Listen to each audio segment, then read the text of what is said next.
선고가 코앞으로 다가오면서 헌법재판소 내부 이 긴장도 고조되고 있습니다.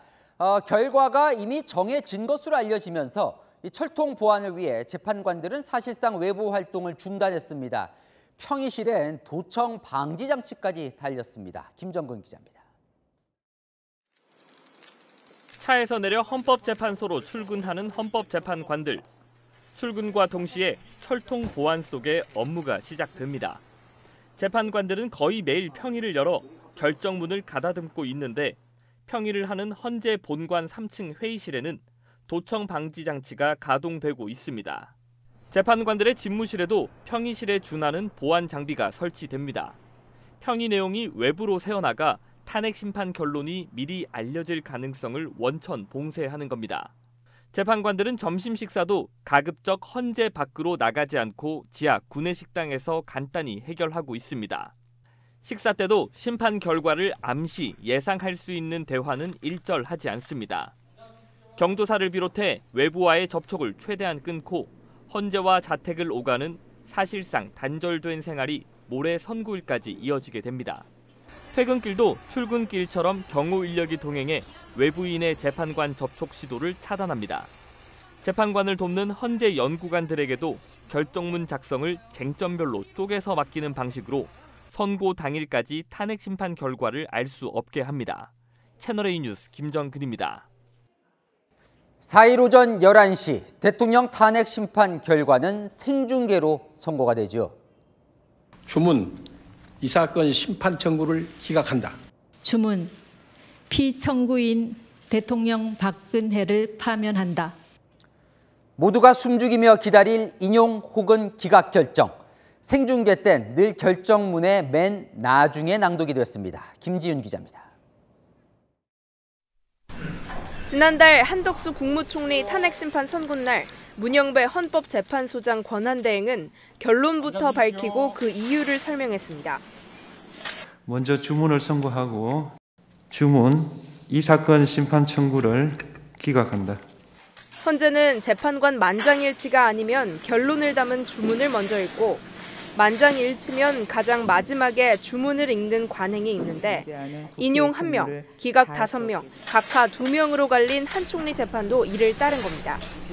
하지만 선고 장면을 생중계한 재판은 달랐습니다. 헌재가 그간 선고를 생중계한 5개 사건은 주문을 가장 마지막에 읽는 이른바 미괄식 선고를 했습니다. 2013년 통합진보당 정당 해산 심판도 재판관 의견이 8대1로 갈렸지만 통진당 해산 주문보다 결정 이유를 먼저 밝혔습니다. 먼저 결정 이유의 요지를 말씀드리겠습니다. 전직 헌법연구관은 생중계를 하는 중대 사건은 결론은 물론 결정 이유도 주목하길 바라는 의도라고 설명했습니다. 생방송 예정인 윤석열 대통령 탄핵심판 선고도 결정 이유가 먼저 나오고 파면 여부는 선고 맨 마지막에 밝힐 걸로 전망됩니다. 채널A 뉴스 김지윤입니다. 금요일 탄핵 선고 생각하면 가슴 떨린다는 분들 많으시던데요. 국민적 관심이 폭발하고 있습니다. 20명 들어갈 수 있는 일반 방청객 추첨에 7만 5천 명 넘게 신청했습니다. 이 경쟁률로 따지면 3,750대 1입니다. 권경문 기자입니다. 헌법재판소 윤석열 대통령 탄핵심판 방청 예약 페이지입니다. 방청 예약을 신청하려 접속하자 대기자가 4만 2천여 명이라고 나옵니다. 모레 선고일에 헌재가 배정한 일반인 방청석은 단 20석. 온라인 사전 접수자를 상대로 전자 추천 방식으로 방청권을 나눠주는데 오늘 오후 6시까지 7만 5천여 명이 예약을 신청해 경쟁률이 3,750대 1까지 치솟았습니다.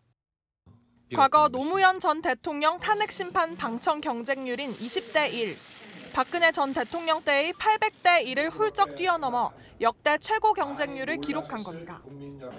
헌재는 내일 오후 5시까지 신청을 받을 예정이라 경쟁률은 더 올라갈 전망입니다. 대통령 탄핵심판 결론 순간을 직접 보려는 시민들이 몰리면서 어제는 한때 접속 대기자가 7만 명을 넘기도 했습니다. 선고 당일 일반인 방청객이 심판정에 들어오게 되면서 경찰도 대비태세를 끌어올렸습니다. 모레 선고일에는 대심판정 방청석에 사복 경찰관을 배치해 방청객 난동 등 만일의 사태에 대비할 계획입니다. 채널A 뉴스 권경문입니다. 윤석열 대통령 탄핵 심판 선고 이틀 앞, 지금 헌법재판소는 어떤 일이 벌어지고 있을까요? 헌법연구관 출신 황도수 교수님 모셨습니다. 어서 오십시오. 안녕하세요. 아니 지금 뭐 앞서 리포트 보니까 헌법재판소 안에 평의실에 도청 방지 시설까지 뭐 설치했다 이런 보도가 나왔는데, 이 헌법재판소는 집무실부터 좀 특별하다고요? 예, 그렇습니다. 재판관님실이 별도로 다 마련돼 있고요. 예. 당연히 그래야죠. 장관급이니까. 그다음에 집무실이 따로 있고 집무실 앞에 비서실이 또 마련돼 있어서 외부 출입이 다 통제되는 상황이고요. 예. 연구관실도 역시 마찬가지입니다. 비서들이 다 통제하고 있는 그런 입장이죠. 네. 뿐만 아니라 뭐 서류 같은 것도 항상 그 보안 유지 때문에 다 파쇄기를 각자 방에 다 갖추고 있는 상황이라고 봅니다. 네, 참 제 관심은 이제 모두가 궁금해하잖아요. 이미 예. 뭐 결정이 됐다고 하니까 사실 헌법재판관들도 혹시나 이게 새어나갈까 봐 이 부분 상당히 신경 쓰겠죠? 예, 당연하죠. 혹시나 내가 말을 잘못해서 예. 혹시나 헌법재판소에 있었던 평의 내용이 외부로 누출되고 그거로 인해 가지고 어떤 사태가 일어날지 아무도 상상 못 하잖아요. 예. 그러니까 지금 제일 신경 쓰는 것이 그동안에 있었던 평의 내용이 혹시나 외부로 누출될까 봐 그걸 단속을 아마 철저히 하고 있을 겁니다. 네. 이거 뭐 좀 유치한 질문입니까? 가족들은 좀 미리 알 수 있지 않겠습니까? 설마요? 예. 저 자신이라 하더라도 예.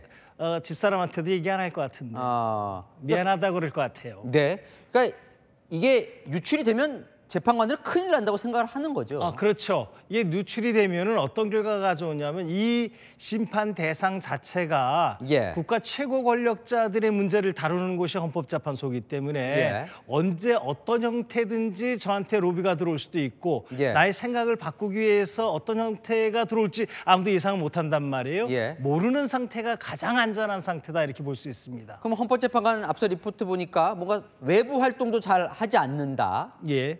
마치 뭐 이렇게 수능 출제위원이 어디 갇혀서 있는 것처럼 뭐 그런 심정일까요 지금? 예, 그게 오히려 재판관이나 연구관 입장에서는 오히려 편할 수 있습니다. 예. 예.